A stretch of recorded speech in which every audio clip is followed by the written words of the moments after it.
Part 2, Combat Survival. Before I go on to it, just quickly like to say thank you to all the subscribers. We're nearly at 10,000 now.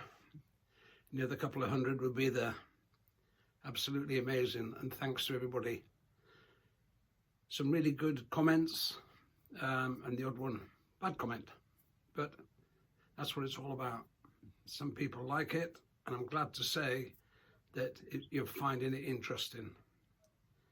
So if you'd like to subscribe free, and I say again free, to Rusty Firmin SAS TV, and you can keep an eye on what I'm doing, what I'm up to, and future events that seem to be in this lockdown racing ahead. So there we are. The books we've talked about, what I'm talking about now and so on. I'm skimming through, obviously, but the regiment, 15 years in the SAS, tells you all about what I've been doing, especially while I was serving. The book is in far more detail than the 15-minute clip on here. So feel free to grab the book. I'll tell you where from in a minute. Secondly, Go, Go, Go about the Iran Embassy Siege, the definitive story. Jamie Bell on the front, the British-born actor who plays Rusty Firmin in the film 6 Days on Netflix. So 2 good books, and of course what is doing really amazing is the print, the resolution. Me and my guys entering the embassy 5th of May 1980, A2 size print.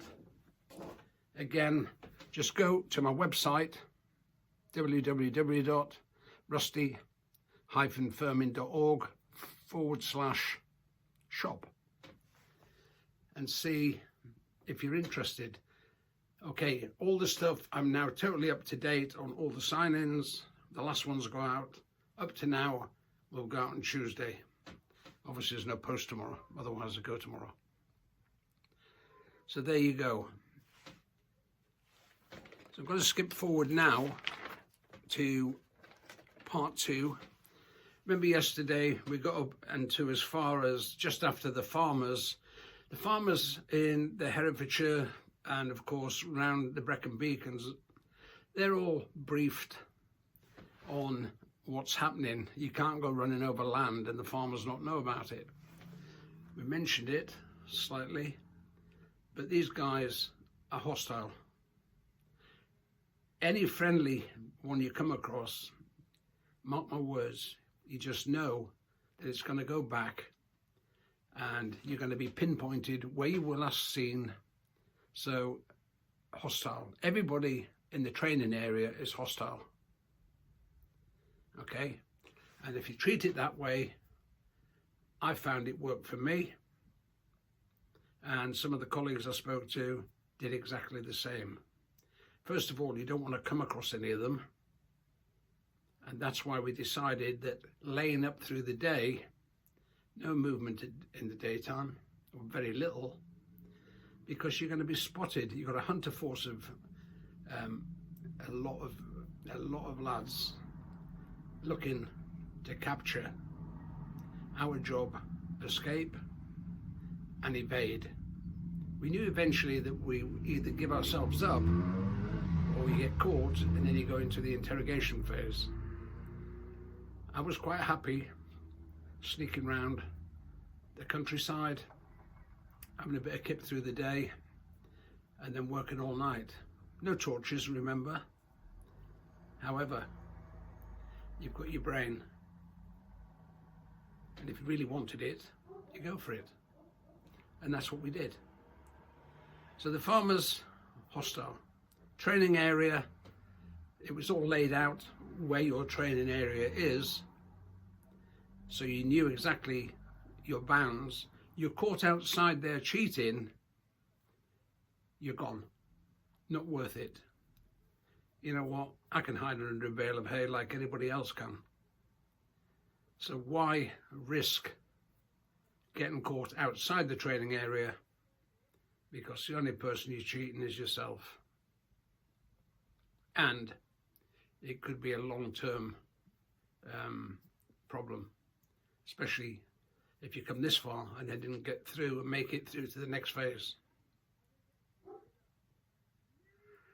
So the dogs and the hunter force, we know, and that's what we had to do for a number of days. I've mentioned being cold and wet. The Brecon Beacons, for those who don't know, is and can be a rough terrain.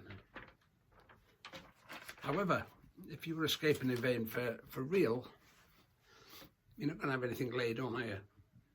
You're going to have to make do with what you've got, get your creative bit on what you can do to get further. At the end of the day, you want to stay undetected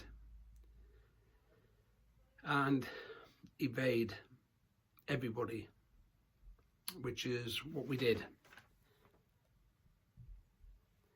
But once you are cold and wet, sometimes people's mindset changes. As I said, we didn't have any waterproof clothing, exactly what we stood up in. And when them greatcoats and stuff got wet, trust me, it's like carrying 4 wet blankets on your back. Or 5.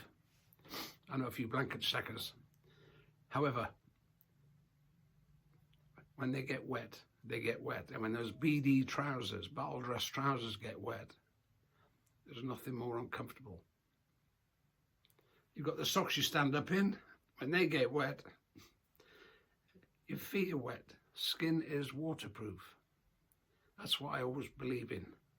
So there we are, out in the field, hiding, playing games like it was when you were a kid, actually, if you remember. Hide and seek, same type of thing. Somebody has to find you. So don't be clever. Don't take them on. Escape and evade.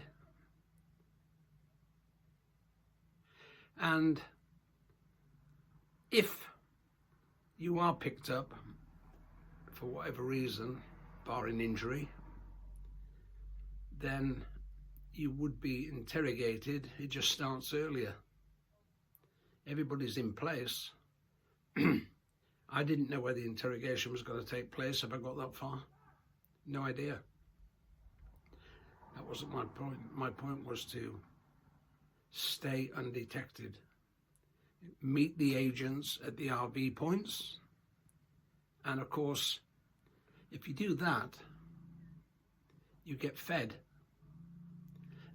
Nothing, no caviar, piece of bread at times, sometimes a sandwich or 2. Remember now, I was in a group of 3. Excuse me. I'd lost my mate who was injured,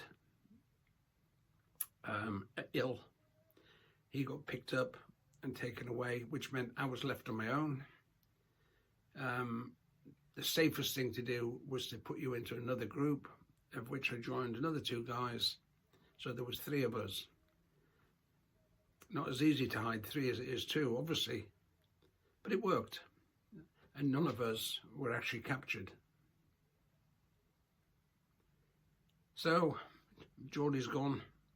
I didn't see him again until way after the exercise. But he got through because of his illness. You've made the emergency call to the DS to tell him where you were. Even though the farmers that we asked offered the telephone in the house, it could have been a trap. So basically, we asked for the telephone box, where was the nearest one, and we went and rang from there, or I went and rang from there, and stayed with him until he was picked up and taken away. The trick is to try and get you to use the house phone. You're going to call a number, aren't you? That can be recorded. Just the type of thing that these wily old DS been in SAS some years themselves would be looking for. Trace the number. Even in those days, that can be done, or could be done. So you had to continually think on your feet. The simple solution would be, oh yeah, I'll borrow the phone, thanks very much, save myself 10p. Might cost you an RTU, return to unit, who knows. So we didn't fall for that one. However, Chased by the Hunter Force isn't funny, and it states quite clearly in my book, The Regiment, that the Hunter Force with dogs, you know, I've had German Shepherds, I've still got one now. It's not funny, you know, when they're chasing you, they're onto something. However, we did evade them. We did have them on our trail a couple of times. And we did make all the agent RVs, rendezvous points. We did get fed,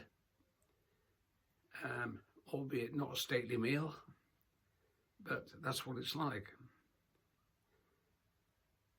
And then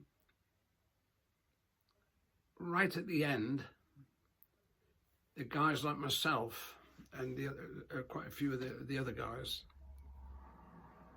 basically you have to, when you get to one of the RMVs at the end, the directing staff, permanent staff, instructors, whatever you want to call them, when you get in, they say, right, it's over. Your heart drops, you think, what have I done? No, it's over. This is no duff. When they tell you that, what they mean is, you haven't been caught, well done. You haven't been caught doing anything silly, well done. However, it's now time to be picked up, day 5 or 6, something like that, of being on the run.